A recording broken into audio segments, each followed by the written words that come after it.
नमस्कार और Zareen international television के प्रिय दर्शकों का स्वागत है।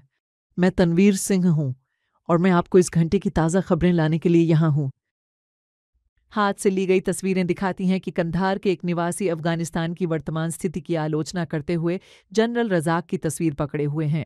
वह इस वीडियो में तालिबान समर्थकों पर तंज कसते हैं कि अब वे कैसा महसूस कर रहे हैं और उन्होंने जनरल रज़ाक की कदर क्यों नहीं की। यह कंधार निवासी, जो शहर में देखा जाता है, अपनी बातचीत में जनरल रज़ाक की सराहना करते हुए इस तालिबान विरोधी शख्सियत की प्रशंसा करता है। जनरल रज़ाक को मीज़ान 1397 अक्टूबर 2018 में तालिबान के घुसपैठिए ने मार दिया था। तालिबान की सत्ता में आने के बाद उन्होंने यचकजई कबीले के सैकड़ों सदस्यों और जनरल रज़ाक के करीबियों को गिरफ्तार कर लिया। उनका कोई अता पता नहीं है। आइए इस कंधार निवासी की बातचीत का एक हिस्सा साथ में देखते हैं।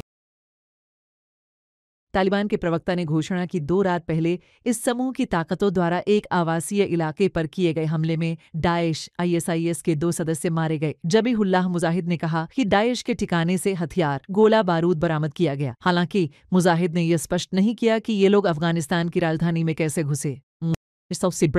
हाँ, अमेरिकी रक्षा मंत्रालय के प्रवक्ता के कार्यालय ने घोषणा की है कि निकासी प्रक्रिया के दौरान अफगानिस्तान में आतंकवादी गतिविधियों से जुड़े कुछ लोगों को अमेरिका की धरती पर स्थानांतरित किया गया है। इस संस्था के अनुसार उन अफगानों में से जो तालिबान के सत्ता में आने के बाद अमेरिका लाए गए, 55 ऐसे लोग पहचाने गए जो आतंकवादी निगरानी सूची में थे। इस रिपोर्ट में कहा गया है कि अफगानों की निकासी की प्रक्रिया में पहचान पत्रों की कमी और प्रारंभिक पृष्ठभूमि जांच की सीमाओं जैसी समस्याएं थीं। कनाडाई सेना के 30 अफगान सहयोगियों ने इस देश की सरकार के खिलाफ शिकायत दर्ज कराई है और $50 मिलियन मुआवजे की मांग की है।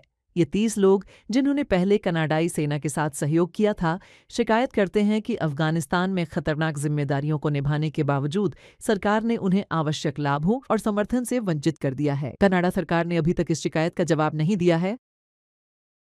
संयुक्त राष्ट्र ने अफगान शरणार्थी बच्चों और महिलाओं के समर्थन के लिए ईरान की शरणार्थी एजेंसी के साथ एक समझौता ज्ञापन पर हस्ताक्षर किए हैं। संयुक्त राष्ट्र के बाल संरक्षण कोष ने आशा व्यक्त की है कि यह कदम ईरान में अफगान बच्चों की शिक्षा के अवसरों को आसान बनाएगा। ईरान की शरणार्थी एजेंसी ने भी इस समझौता ज्ञापन पर हस्ताक्षर को प्रवासियों के लिए बेहतर अवसरों के सृजन में प्रभावी बताया है।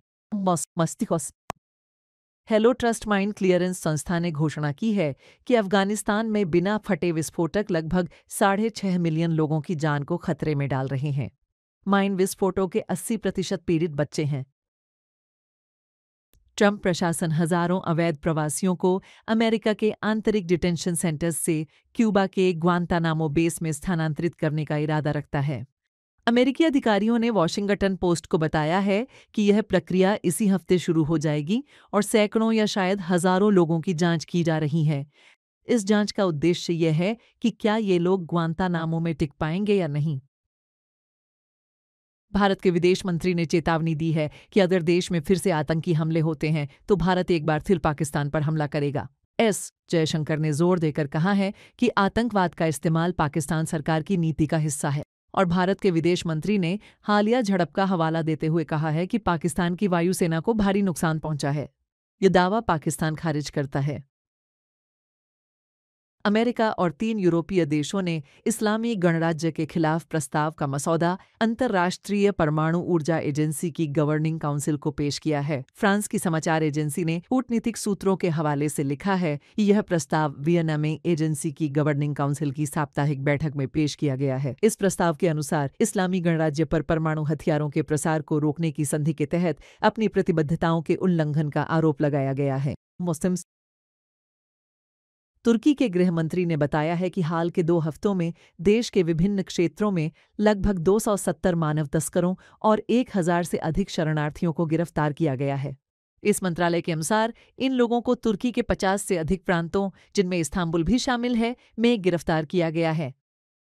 बगदाद के दिल में रोजगारी कभी हजारों इराकी यहूदियों का निवास स्थान था। अब इस धार्मिक अल्पसंख्यक के बचे हुए लोग अपनी भूली बिसरी विरासत को पुनर्जीवित करने की कोशिश कर रहे हैं। इसी दिशा में रब्बी इसहाक का तीर्थस्थल दशकों की उपेक्षा और क्षति के बाद इराकी यहूदी समुदाय के प्रयासों से पुनर्निर्मित किया जा रहा है। आपके निरंतर समर्थन के लिए धन्यवाद। प्रिय दर्शकों, आप ज़रीन टीवी को अफगान प्रोकेस्ट नस्तो जियलविज ज़रीन टीवी ऐप या और हमारे सोशल मीडिया प्लेटफॉर्म्स पर देख सकते हैं। 10 अगली बार तक आप दिव्य शांति और दया में सुरक्षित रहें। ख्याल रखें और आशीर्वाद हमेशा आपके मार्ग का अनुसरण करें।